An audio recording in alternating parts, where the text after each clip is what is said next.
Assalamualaikum. Halo teman-teman, jumpa lagi. Di video kali ini ya, saya kedatangan satu buah televisi LED 32LE 185i ya, dari Sharp teman-teman. Ini mereknya adalah Sharp. Ini kasusnya mati total ya. Itu karena menurut user ya habis kena petir ya katanya, karena memang sekarang sudah mesin petir. Dan ini masalahnya teman-teman, power supply-nya sudah dikerja sama tetangganya ya. Nih, lihat ya, MOSFET sudah dicabut ya, begitu. Dan ini orangnya mau yang tercepatnya saja teman-teman ya. Jadi dia mau yang tercepatnya. Bagaimana caranya televisi ini bisa menyala dengan cepat. Oke, jadi di sini saya akan coba saja ya untuk mengerjakannya secara cepat. Semoga saja bukan member yang kena ya. Kalau member yang kena, waduh, nggak bisa cepat teman-teman. Tapi kalau cuman power supply, kita bisa mengakalinya dengan menggunakan gacun ya, karena mau yang versi cepat.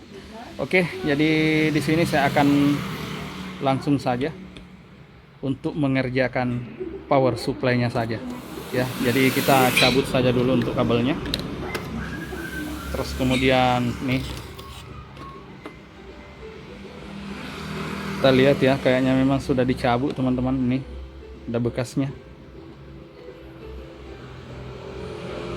Dan kebetulan ya, memang saya nggak ada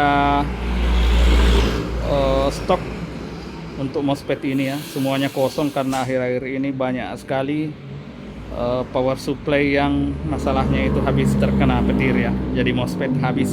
Oke, jadi langsung saja saya kerja berdasarkan keinginan konsumen, yaitu maunya yang versi cepat. Oke, versi gacun teman-teman. Langsung saja. Oke ya, jadi ini sudah saya siapkan gacunnya.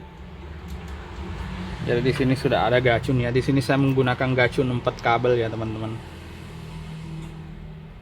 Sebenarnya sih bisa juga ya menggunakan gacun 5 kabel, namun untuk gacun 5 kabel ya, yang 32 inch itu saya punya kosong, jadi saya hanya memiliki yang 4 kabel. Jadi di sini kita akan memperbaiki ya power supply Sharp 32LE 185i dengan menggunakan gacun. Nah, lebih cepat. Namun untuk rekan-rekan di luar sana ya, kalau memang spare partnya ada, disarankan lebih baik menggunakan yang originalnya saja teman-teman. Ini karena saya dikarenakan memang spare part lagi kosong dan orangnya mau versi cepat, jadi kita menggunakan yang ini saja. Oke, langsung saja. Oke teman, jadi di sini saya perlu jelaskan dulu ya, khususnya untuk rekan-rekan pemula. Yang sudah senior mungkin sudah tidak utuh ya, sudah tahu lah. Jadi di sini untuk kabel merah ya, itu dipasangnya di kaki tengah ya teman-teman, di sini, atau biasa disebut dengan drum ya. Dia dipasang di sini teman-teman, untuk kaki merahnya ya. Terus kemudian untuk kaki hitam itu dipasang di ground elko besar ya. Nah, di mana elko besar? Elko besar yang dimaksud adalah elko 400 voltnya teman-teman. Nah, ini ada 400, 450. Nah, yang hitam itu kita pasang di groundnya. Nah, groundnya yang di sini ya. Jadi tinggal dicari saja jalurnya. Oke. Terus kemudian untuk kabel yang kuning ya, untuk yang kuning itu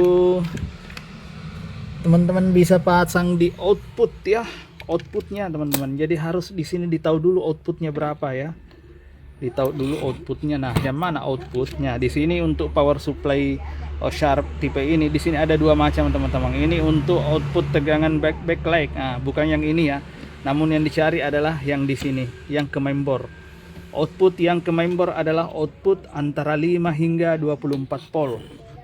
Nah, seperti itu teman-teman. Jadi di sini saya perkirakan ya, untuk TV Sharp ini outputnya antara 12 hingga 15 volt ya. Mengapa saya katakan demikian? Karena dilihat dari elko outputnya teman-teman. Bisa dilihat ya. Ini elko output itu cuma 25 volt. Berarti tegangannya nggak mungkin 24 volt. Berarti pastilah di bawahnya gitu ya. Jadi secara umum untuk tegangan-tegangan member itu 12 hingga 15. Jadi di sini sebagai setelan awal saya akan setel pada posisi 12 volt aja dulu teman-teman. Kalau misalnya mati-mati ya baru kita naikkan secara bertahap. Oke, jadi seperti itu ya untuk kuning. Dan untuk kabel biru, untuk kabel biru itu dipasang di ground output ya, di ground output.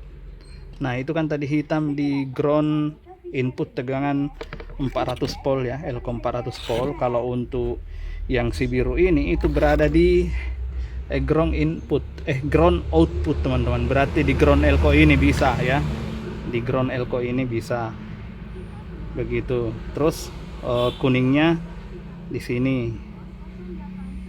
ya. Oke, jadi saya langsung pasang saja dulu, nanti kita lihat hasilnya. Oke teman-teman, jadi ini sudah saya pasang ya. Udah seperti yang saya katakan tadi. Jadi di sini saya akan buktikan ya, jangan sampai dikatakannya beda ya. Nah coba dilihat nih, kabel merah saya solder di kaki tengah MOSFET ya, di drain. Terus ini kabel hitam itu saya solder di ground Elko. Nah kita lihat, nah ini ya, nah ini adalah kaki ground Elko ya, jalurnya ke sini teman-teman. Oke, terus kemudian untuk yang kuning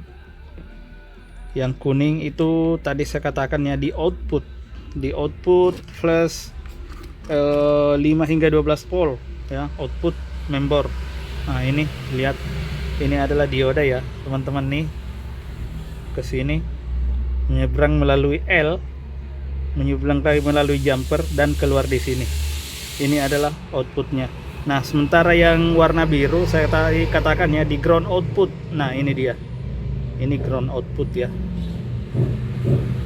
bisa dilihat tuh dia larinya ke sini teman-teman, ground output.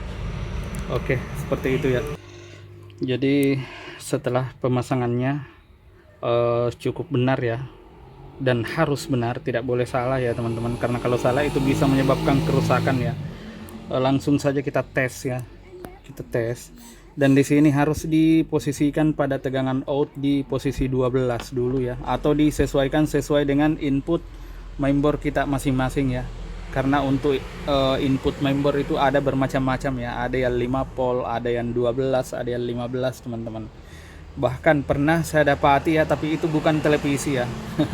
Saya pasang dulu di alat apa ya, saya juga sudah lupa, itu sampai 18 teman-teman. Itu bisa juga dipakai ya untuk multi gacung ini, benar-benar universal sekali. Oke, jadi di sini saya akan tes dulu, karena ini saya perkirakan untuk output mainboard daripada TV Sharp ini itu adalah 12 ya, 12. Jadi saya akan ukur dulu sebentar, saya ambil anu ya, saya colok dulu baru saya ukur. Nah ini ya. Oke, bismillahirrahmanirrahim. Aman, tidak meledak ya. Oke, jadi kita cek di sini ya. Ini adalah plus ya, ya plus ya. Terus kita ambil di sini aja groundnya teman-teman. Terus kita tengok multi ada berapa. Oh, multinya main ya di 9. Coba lihat, 9 volt, 10 volt. Berarti harus dicukupkan 12 teman-teman ya. Bagaimana cara untuk mencukupkannya sampai 12? Di sini dia memiliki trimput ya. Jadi tinggal diputar saja trimputnya, di adjust ya sesuai dengan kebutuhan. Nah seperti itu. Oke, saya kerja dulu ya, hasilnya akan saya perlihatkan. Berhubung ini saya tidak punya tripod ya, kayaknya sudah saya cari-cari nggak ketemu-ketemu. Mungkin lagi jalan-jalan lagi ke rumah tetangga. Oke, saya kerja dulu. Oke, jadi setelah saya putar ya, saya adjust.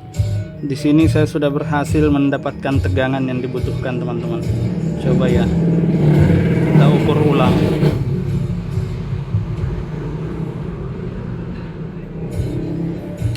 Tuh, ntar nggak rapat ya. Maklum ini cuma satu tangan ini. Oke, coba dilihat teman-teman, tegangannya sudah naik 12,7 ya. Nah itu aja, paling kalau nyalakan dia akan ngedrop sampai pas 12. Kalau misalnya mati-mati kita naikkan lagi, jangan sampai tegangannya 15 itu ya. Oke, langsung kita tes saja ke unitnya ya, semoga saja berhasil. Oke, jadi ini sudah saya pasang ya teman-teman. Namun belum saya rapikan ya, karena di sini kita harus melakukan pengetesan dulu. Oke, jadi sebelum dipasang paten ya harus dites dulu apakah benar-benar TV ini menyala ataukah bagaimana ya. Karena kalau secara teorinya ya sebenarnya sih sudah harus menyala teman-teman apabila sudah ada tegangan seperti itu. Oke, jadi saya langsung saja ya. Terus kemudian lampu indikatornya ada di sini ya. Kita akan cek lampu indikator menyala apa enggak ya. Oh, nyala teman-teman. Ini warna biru ya, warna biru, warna hijau ya. Sudah menyala. Terus kok backlight belum ya? Sudah nyala dia. Oh, ternyata sudah normal teman-teman. Nah, sudah normal ya. Bisa dilihat nih, backlight sudah menyala dan rasternya juga sudah keluar itu ya. Nah, seperti itu. Jadi tunggu, saya akan coba angkat ya TV-nya untuk melihat bagaimana bagian bawahnya gitu ya. Nah, ini dia teman-teman, sudah normal. Akhirnya TV pun bisa kita nyalakan dalam waktu kurang dari 1 jam ya, sesuai dengan permintaan yang punya ya. Oke, jadi sebenarnya sih kita teknisi tidak masalah ya. Kalau memang yang punya mau cara cepat boleh, namun ya bukan original ya. Di sini harus kita sampaikan ke pelanggan ya. Bisa cepat tapi bukan cara original ya. Di sini kita melakukan yang namanya modifikasi teman-teman. Nah, seperti itu. Jadi ini sudah berhasil menyala. Saatnya kita akan pasang dan rapikan ya. Nah, sementara kalau berbicara masalah ketahanan ya, kalau yang dulu-dulu sih yang pernah saya pasang, cara ini biasanya ada yang tahan dan awet sampai, ada yang sampai 3 tahun teman-teman, ada yang sampai lebih. Itu intinya tergantung dari pemakaian saja ya. Kalau misalnya dipakainya secara normal, saya kira akan awet ya. Tapi kalau pakainya tidak normal, misalnya TV-nya mungkin menyala 24 jam non-stop ya selama berhari-hari, atau mungkin TV-nya lagi terkena kilat ya karena saat ini sering ada petir, itu pasti tidak awet. TV baru pun tidak akan awet teman-teman kalau berhadapan dengan pemakaian yang tidak normal ya. Tapi kalau pemakaiannya normal, saya kira semuanya aman-aman saja. Oke, seperti itu. Di sini saatnya saya akan rapikan, lalu kita akan lihat hasilnya.